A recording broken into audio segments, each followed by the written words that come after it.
Fase ketidakpedean pasien itu saat transplant itu ya pada saat fase ini nih gitu. Jadi fase ini dia akan rontok, jadi akan beranggapan loh, kayak percuma nih transplant tapi kok rontok, semuanya kok malah hilang gitu. Udah rontok ini pasti udah hilang duluan.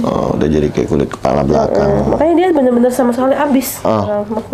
Iya, ketika ini botak pas dideketin pun bentuknya kayak nggak sama gitu dokter.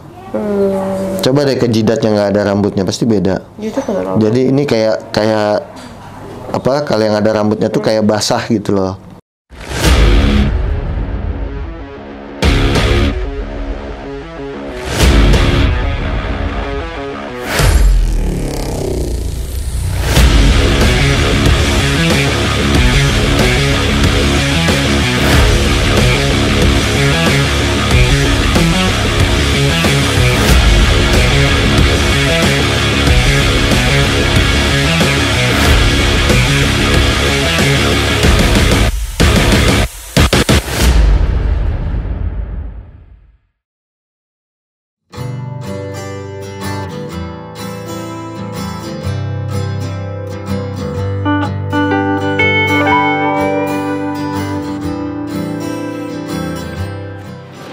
Teman-teman, saya tadi habis ngopi di atas dan sekarang saya sudah janjian di The Men's Clinic untuk check up 1 bulan. Nah, ternyata sudah 1 bulan. Kita tanya nih sama dokternya, saya udah bisa main bola apa belum? Udah bisa nge-gym apa belum? Karena kan kemarin kita nggak boleh berenang, nggak boleh sauna, nggak boleh olahraga selama 1 bulan. Sebentar lagi kira-kira udah bisa olahraga atau belum, dan bagaimana kondisi rambutnya, ikutin aja di The Men's Clinic.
Nih seperti ini.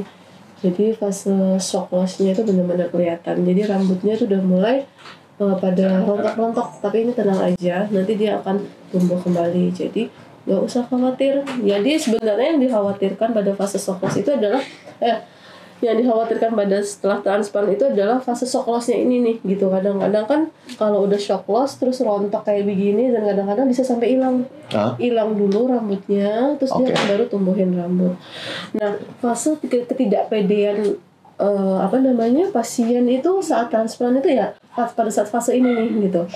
Jadi fase ini dia akan rontok, jadi akan beranggapan loh, kayak percuma nih transplant tapi kok rontok, semuanya kok malah hilang gitu. Padahal sebenarnya itu harus dilewati fase itu gitu. Jadi dia akan rontok dulu baru akan tumbuhin rambut kembali.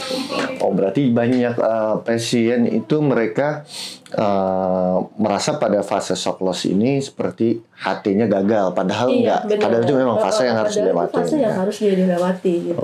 Nah, takutnya adalah ketika dia stres gitu ya, pada fase rontok stres gitu. Iya, karena loh kok jadinya aku jadi rontok, kok aku jadinya ini jalannya nggak berhasil nih gitu. Nah, dia kan masih dipengaruhi sama hormonnya. Rambut yang kadang-kadang yang nggak di HT, kalau dia mengalami stres, dia bisa rontok malahan rambut yang nggak di HT.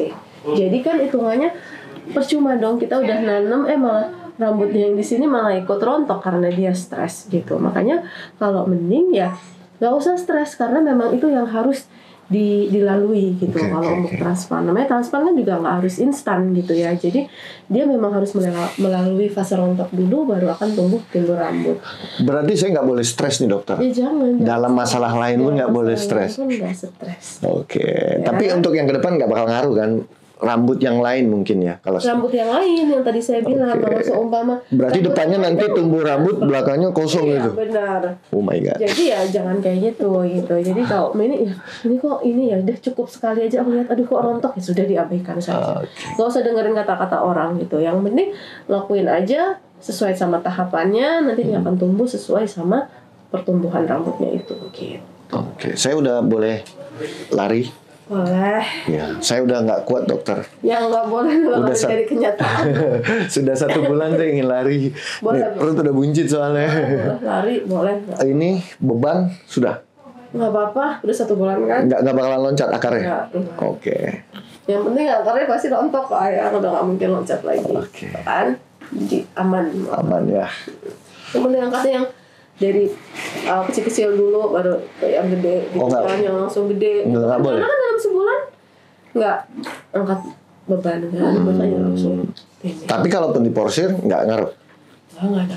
Cuman ke badan aja mungkin ya sakitnya. Terus semprot-semprot masih perlu tiap 1 jam Yang sekali. oksigen tetap pakai.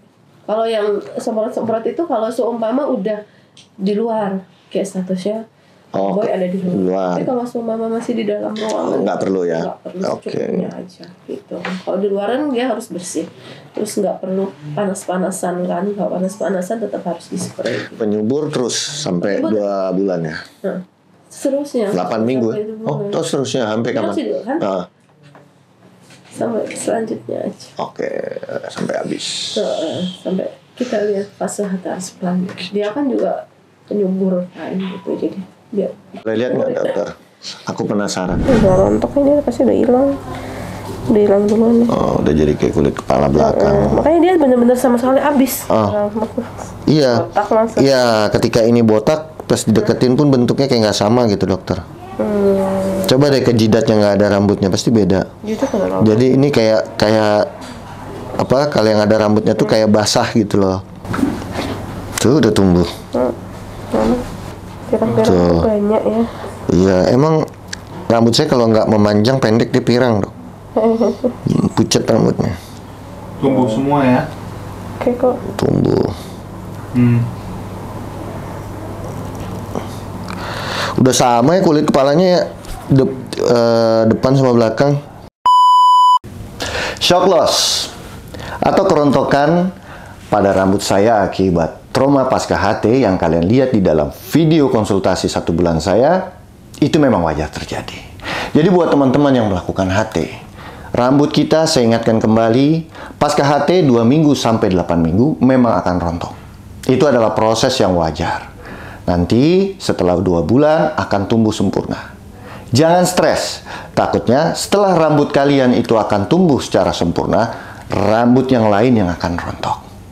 Sebentar lagi, sekitar 3 minggu, saya akan melakukan PRP kedua. Kalau kalian tidak percaya, buktikan sendiri. Tunggu video saya berikutnya hanya di The Men's Clinic.